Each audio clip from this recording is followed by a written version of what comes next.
नमस्कार मित्रों। आपकी मित्र प्रमिला आज मालती जोशी जी की जो कहानी आपके लिए लेकर आई है उसका नाम है बुझे हुए दीप और टूटती आस्थाएं। तो मित्रों, आइए मिलकर इस कहानी का आनंद लेते हैं। चाय का पानी गैस पर चढ़ाकर उसने फ्रिज में झांका। दूध का कहीं पता न था। किचन प्लेटफॉर्म पर दूध का खाली बर्तन ही मिल जाता तो वह उसे खंगाल कर चाय में डाल देती, पर वह तो आधा दर्जन कप प्लेटों के साथ सिंक में पड़ा था।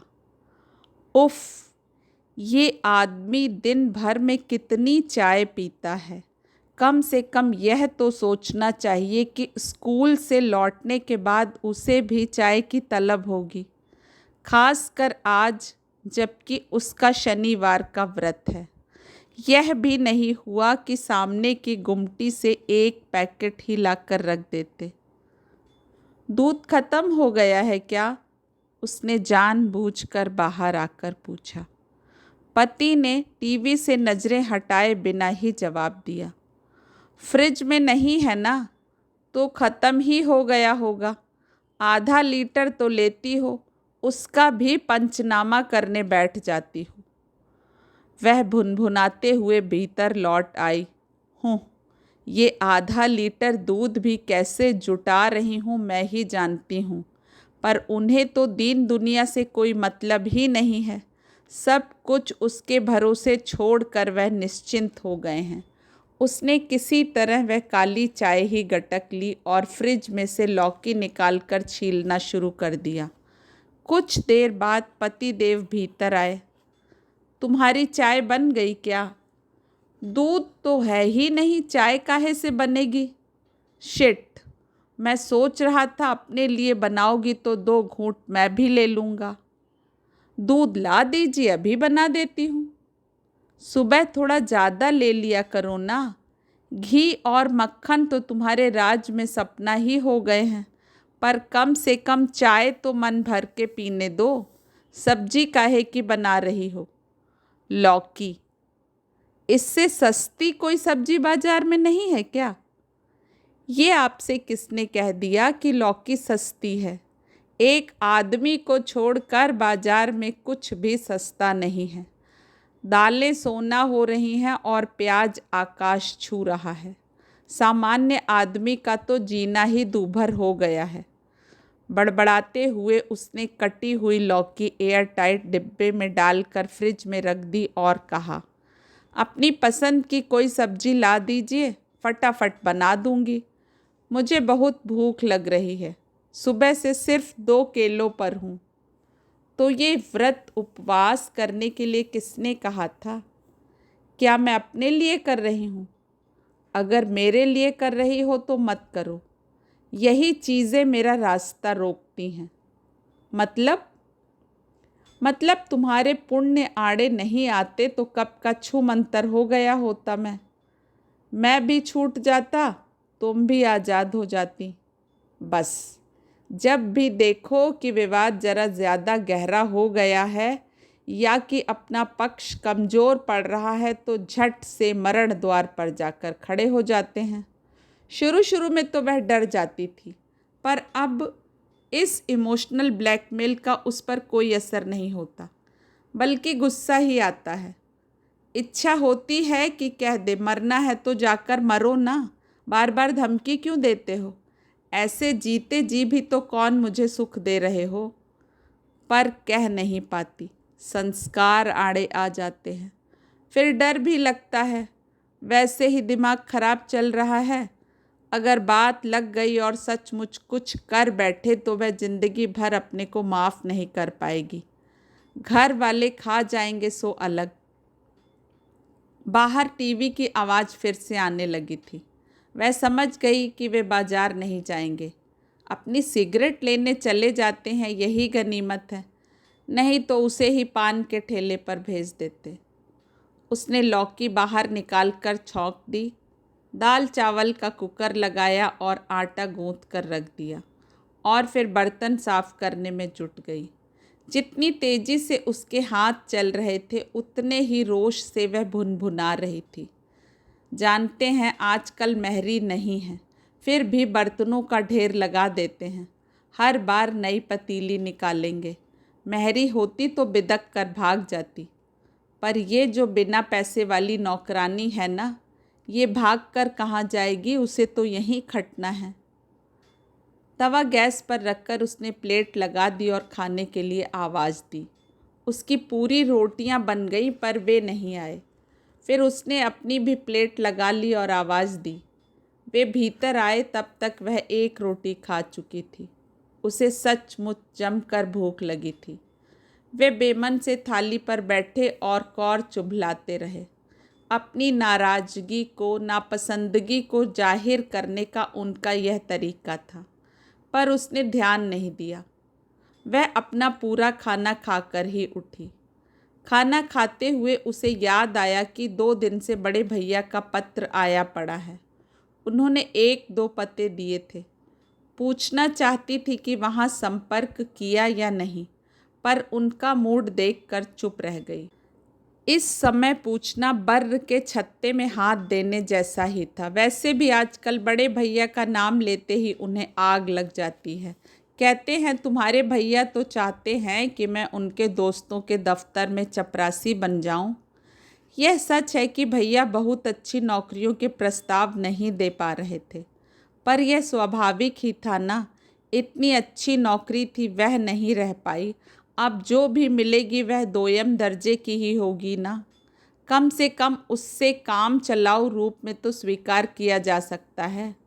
खाने के बाद उसने बर्तन साफ किए, रसोई समेटी। रोज़ तो सुबह के लिए सब्जी भी काट कर रख लेती थी, पर आज घर में कोई सब्जी नहीं थी। वैसे भी कल इतवार था, उसे स्कूल जाना तो था, पर देर से। कमरे में आकर उसने बिस्तर ठीक किया और कल के लिए बैग भर कर रख लिया। कार्यक्रम तो 6 बजे से है, पर स्टाफ को 2 बजे बुलाया है।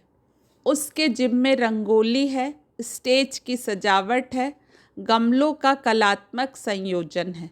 यह सब करते कराते उसका हुलिया ही बिगड़ जाएगा। 5-10 मिनट जो भी मिलेंगे उसमें उसे तैयार होना है। इसलिए एक अच्छी सी साड़ी, कंघी, कील कांटे, थोड़ा सा मेकअप का सामान, फेस वॉश, नैपकिन सब रख लिया और बैग अलमारी में छुपा कर रख दिया। अभी देख लेंगे तो शुरू हो जाएंगे। किसे रिझाने जा रही हो? अब 4 लोग आएंगे तो उनके सामने ऐसे ही तो नहीं जा सकती ना मैं। पर आजकल उसका सजना संवरना एकदम संदेह के घेरे में आने लगा है। सोने से पहले एक आध सीरियल देखने की उसकी आदत हुआ करती थी, पर अब तो टीवी उसके हिस्से में ही नहीं आता। कोई ना कोई मैच हमेशा चलता ही रहता है। मैच ना हो तो फार्मूला 1 रेस, वह भी ना हो तो WWF तो है ही। पहले वाला समय होता तो वह अपने लिए अलग से एक टीवी ले लेती, पर पहले वाला समय होता तो पति दिन भर घर में क्यों दुबका रहता। आजकल वैसे उसे टीवी से चिढ़ सी होने लगी है, पर रात में उससे बड़ा सहारा रहता है। वह तो मनाती है कि ये बुद्धू बक्सा कभी बंद ही ना हो, रात भर चलता रहे। वह चलता भी है शायद, पर देखने वाले का धैर्य चुक जाता है।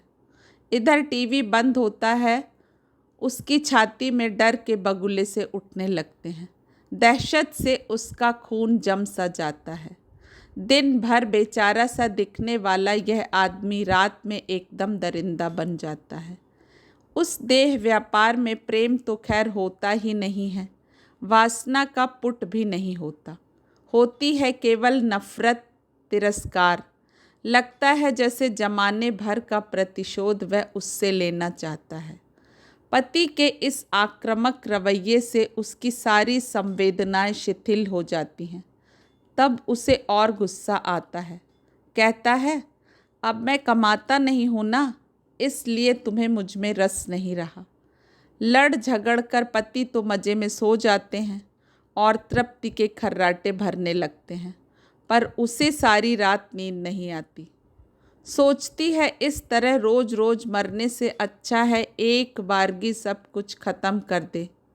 पर फिर मासूम सुयश का चेहरा आंखों के सामने आ जाता है। उसे किसके भरोसे छोड़ जाएगी वह। इस आक्रमण ने आदमी के माना कि इस समय मामा के यहाँ अच्छे से पल रहा है, पर उसे सारी जिंदगी तो वहीं नहीं रखा जा सकता ना। उसे कभी तो अपने घर, अपने लोगों के बीच लाना होगा। उन दिनों पति एकाएक घर बैठ गए थे। दफ्तर जाना उन्होंने बंद कर दिया था। जब भी कुछ पूछा वे जैसे काटने को दौड़ते थे। आमदनी के स्रोत एकदम सूख गए थे। कभी शौक से एक छोटी मोटी नौकरी कर ली थी, वही अब संजीवनी का काम दे रही थी, पर उससे पूरा तो नहीं पड़ता था ना। पति से छुप कर ही फिर उसने पति की एक कुलीग से भेंट की। पता चला गबन के मामले में नौकरी से निकाल दिए गए हैं। उसके तो पैरों तले की ज़मीन ही खिसक गई। उसी व्यक्ति के साथ वह फिर बॉस से मिली। उन्होंने रूखे लहजे में कहा, जांच चल रही है, पूरी होने पर आपके पास नोटिस आ जाएगा। उसने आंखों में आंसू भरकर पूछा, क्या अब कुछ नहीं हो सकता? बॉस कुछ नरम पड़े बोले, देखिए हमारे पुराने कर्मचारी हैं, इसलिए अभी तक हमने पुलिस में रिपोर्ट नहीं की है। अपने ही स्तर पर जांच कर रहे हैं। अगर रकम भर दे तो जांच रोक दी जाएगी, पर दोबारा काम पर लेना तो नामुमकिन है। उन्होंने जो रकम बताई उसे सुनकर उसकी आंखों के आगे अंधेरा छा गया। उसने दोनों जेठ लोगों को खबर की। उन दोनों में से कोई भी नहीं आया। ना उन्होंने कोई मदद की पेशकश की, उल्टे उस पर आरोपों की, उपदेशों की झड़ी लगा दी। तुम्हारी अनगिनत फरमाइशों के चलते उसे आज नौकरी से हाथ धोना पड़ा है। आदमी को चादर देखकर पांव पसारना चाहिए। तुम जैसी औरतों के कारण ही देश में भ्रष्टाचार पांव पसार रहा है। पति बेचारे करे भी तो क्या करे। वे दोनों बड़ी आसानी से यह भूल गए कि सबसे ज़्यादा फरमाइशें उन्हीं लोगों की ओर से आती रही हैं। बिटिया की शादी तय कर दी है। तुम्हारे भरोसे ही वर पक्ष की सारी मांगें स्वीकार कर ली हैं। बेटे की एडमिशन करानी है, कुछ भेज सकते हो? दूसरी मंजिल बनवा दूं? मदद करनी पड़ेगी। मतलब यह है कि जब भी इन लोगों के यहाँ से पत्र आए हैं, किसी मांग के साथ ही आए हैं। कई बार उसने ऐतराज़ भी किया तो पति ने डपट दिया। जिससे आशा होती है, जो देने लायक होता है, उसी से मांगा जाता है। सबकी आंखें मुझ पर लगी होती हैं, उन्हें कैसे निराश कर दूं? आज जब अपने पर समय आया है तो उन लोगों ने बड़ी निर्ममता से हाथ ऊंचे कर दिए हैं। हार कर फिर उसने सारी लाज शर्म ताक पर रख कर बड़े भैया को पीसीओ से फ़ोन किया था। वे कृष्ण की तरह एक ही पुकार पर दौड़े चले आए थे। आते ही उन्होंने सारी कमान संभाल ली थी और पता नहीं कैसे सारा मामला सुलटा लिया था। जाने से पहले भैया ने घर में 6-8 महीने का राशन, पानी, तेल, साबुन सब भर दिया था। फिर बोले, देखो तुम्हारी यह लड़ाई अभी शुरू हुई है, लंबी चलेगी और यह तुम्हें ही लड़नी है। पर इस आपाधापी के बीच तुम क्या इस बच्चे पर ध्यान दे पाओगी? उसका सहमा हुआ चेहरा देखकर मेरा तो कलेजा मुंह को आ रहा है। यह सब सहने की उसकी उम्र नहीं है। उस पर इन परिस्थितियों का विपरीत प्रभाव भी पड़ सकता है। इसलिए इसे मैं अपने साथ ले जा रहा हूँ। जब सब ठीक ठाक हो जाए तो इसे खुशी खुशी ले आना। भैया के इतने अनंत उपकार थे, उस पर वह मना नहीं कर सकी, और यह भी तो एक उपकार ही था। अब कई बार मन होता है कि उसे फ़ोन करके पूछे, बेटा तू मज़े में तो है ना? मामा पहले की तरह प्यार करते हैं ना? मामी लाड़ करती हैं ना? गुस्सा तो नहीं करती? समय से खाना वगैरह तो देती हैं ना? मामा के बच्चे तंग तो नहीं करते? फिर उसे होश आता है कि वह तो बाहर से फ़ोन कर लेगी, पर बच्चा तो सबके बीच में बैठकर जवाब देगा ना। तब क्या वह अपने मन की बात कह पाएगा? कई बार सोचती है कि किसी इतवार की छुट्टी में औचक जाकर बच्चे को अपनी आंखों से देख ले, पर अगर वह खुश ना हुआ तो क्या उसे छोड़कर आ पाएगी? उसका कुम्हलाया चेहरा क्या एक क्षण के लिए भी उसकी आंखों से ओझल हो पाएगा? कितनी बार इच्छा होती है कि पति के साथ बेटे की यादों को शेयर करे, पर पति तो अपने में ऐसे सिमट गए हैं कि उनकी दुनिया में बेटे के लिए भी जगह नहीं है। सुबह उठी तो सिर भी भारी था और बदन भी टूट रहा था, पर उठना तो था ही। इतवार होने के बावजूद भी आराम की कोई गुंजाइश नहीं थी। नौकरी पेशा औरतों पर तो छुट्टी का दिन और भी भारी पड़ता है। उसे भी हफ्ते भर की सब्जी लानी थी, हफ्ते भर के कपड़े धोने थे, चादर बदलनी थी, पर्दे बदलने थे। पति देव के लिए संडे स्पेशल नाश्ता बनाना था और आज तो दोनों वक्त का खाना भी बनाना था। सब कामों से निवृत्त होकर उसने पति को खाने के लिए बुलाया तो बोले, आज तो संडे है यार और अभी तो नाश्ता किया है। मैंने बताया था ना मुझे आज जाना है। तो तुम जाओ, मैं खा लूँगा। उसने फिर खाना खाया, कपड़े बदले, अपना बैग उठाया और बाहर वाले कमरे में आ गई। पति देव हस्बे मामूल आराम कुर्सी में लेटे सिगरेट फूंक रहे थे और टीवी देख रहे थे। उसने सेंट्रल टेबल पर पड़ा रिमोट उठाकर टीवी की आवाज़ बंद कर दी और कहा, मेरी बात जरा ध्यान से सुनिए। बोलो, उसकी ओर बिना देखे पति ने कहा। खाना सब टेबल पर लगा दिया है, जब भूख लगे तो खा लेना। जो आज्ञा। रिमोट दो। मैंने बताया था ना कि आज हमारे यहाँ कल्चरल प्रोग्राम है, शाम को लौटने में देर हो सकती है, तो मेरा इंतज़ार मत कीजिएगा, समय से खाना खा लीजिएगा। कैसरोल में फुलकों के नीचे शाम के लिए पराठे हैं और सब्जी फ्रिज में है। ठीक है, पति ने कहा और रिमोट के लिए हाथ बढ़ाया। अभी मेरी बात पूरी नहीं हुई है। ये आखिरी बात ध्यान से सुनिए। रात को लौटने में देर हो सकती है और मैडम अकेले आने नहीं देंगी। तो अगर कोई मुझे छोड़ने घर तक आए तो उनके सामने ही शुरू मत हो जाना। बाद में जो कहना होगा कह लीजिएगा। पिछली बार का ताना दे रही हो? यही समझ लीजिए। उस दिन बस खराब हो जाने से पिकनिक से लौटने में देर हो गई थी। सबके घर से फ़ोन पर फ़ोन आ रहे थे, पर मेरे घर वालों ने मुझे भगवान भरोसे छोड़ दिया था। स्कूल में हर एक के घर से कोई ना कोई लेने पहुंचा था, पर मेरे यहाँ से कोई नहीं आया। मैडम ने फ़िक्रमंद होकर मेरे साथ किसी को भेजा तो आप उनके साथ बदतमीजी से पेश आया, यही ना? वह कुछ नहीं बोली। वह सारा प्रसंग याद करके उसका तन बदन इस समय भी जल उठा था। मेरी वजह से बहुत परेशान हो ना तुम? बहुत तंग करता हूँ ना मैं तुम्हें? इसलिए सोचता हूँ कि ये खेल ख़त्म ही कर डालूँ तो अच्छा। मैं भी यही सोचती हूँ। वे चौंके। इतनी ऊब हो गई है मुझसे? हाँ, बहुत ऊब गई हूँ, आपसे भी और अपने आप से भी। आपसे ही नहीं, इस ज़िंदगी से तंग आ गई हूँ। सुबह से शाम तक खटती रहती हूँ, पर चैन का एक पल, प्यार का एक बोल नसीब नहीं होता। बस वही ताने उल्हाने। आप तो सिर्फ मरने की कोरी धमकियाँ देते हैं, पर मैं इस मरणांतक पीड़ा से रोज़ गुजर रही हूँ, पर मर नहीं पाती, क्योंकि मरने के लिए भी हिम्मत चाहिए। यह ऐरों गैरों के बस की बात नहीं है। वह समझ नहीं पा रही थी कि वे सब वह किसके लिए कह रही है, अपने लिए या पति के लिए। पति को भी शायद यही असमंजस था, तभी उनका ध्यान उसके कंधे पर लटके बैग की ओर गया। रात को घर लौटने का इरादा नहीं है क्या?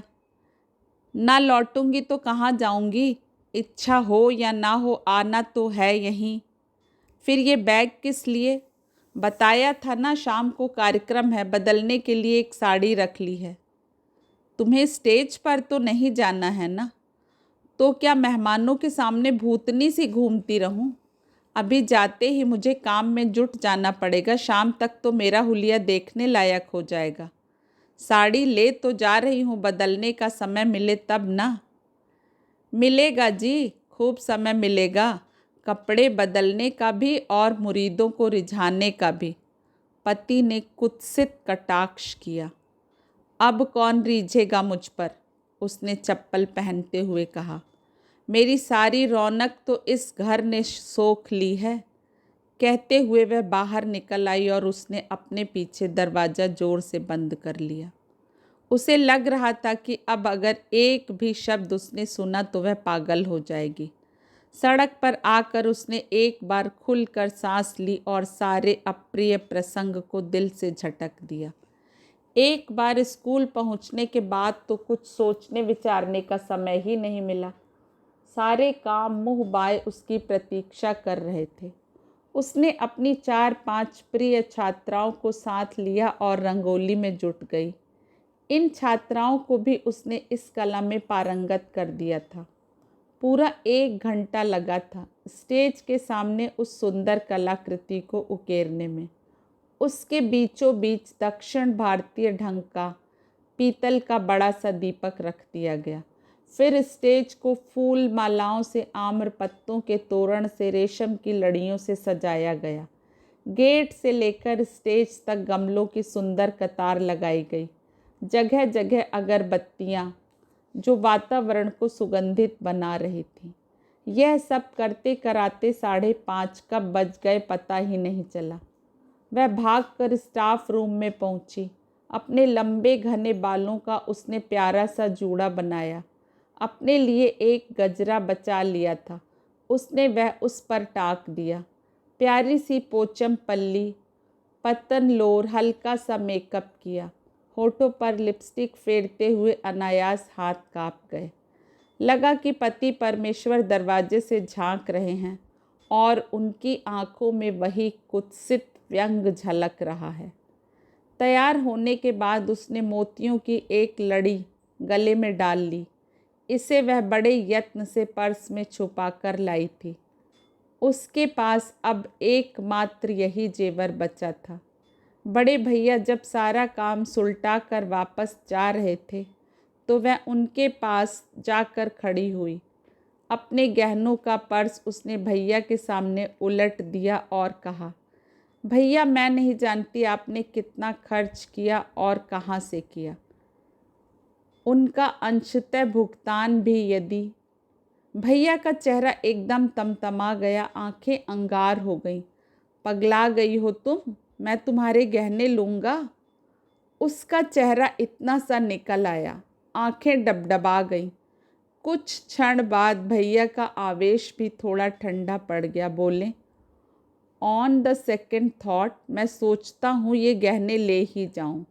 सुयश की अमानत के रूप में ये मेरे पास सुरक्षित रहेंगे। यहाँ रखना ठीक नहीं है। वे लोग किसी भी दिन तुम्हारे घर की या लॉकर की तलाशी ले सकते हैं। लेकिन अब तो सारा मामला सुलझ गया है ना। पर अभी उन्होंने हमें क्लीन चिट तो नहीं दी है ना। बस यही कह सकते हैं कि फ़िलहाल खतरा टल गया है। हे भगवान, तो क्या सारी जिंदगी इसी सांसत में जीना होगा। जैसा कि तय था कार्यक्रम ठीक 10 बजे समाप्त हो गया। सामान उठाते धरते, लड़कियों को पालकों के सुपुर्द करते कराते 10:30 बज गए। जैसा कि अंदेशा था, चलते समय मैडम ने तिवारी को उसके साथ कर दिया। उसने भी बहसबाजी नहीं की और चुपचाप स्कूटर पर बैठ गई। चौराहे पर आते ही उसने कहा, तिवारी जी मुझे यहाँ उतार दीजिए प्लीज़, मैं रिक्शे से घर चली जाऊँगी। आप भी अब घर जाइए, बहुत देर हो गई है। इत्मीनान रखिए, मैडम को कुछ पता नहीं चलेगा। तिवारी जी ने जरा भी हीलो हुज्जत नहीं की। लगा कि वे बेमन से ही इस काम के लिए तैयार हुए थे।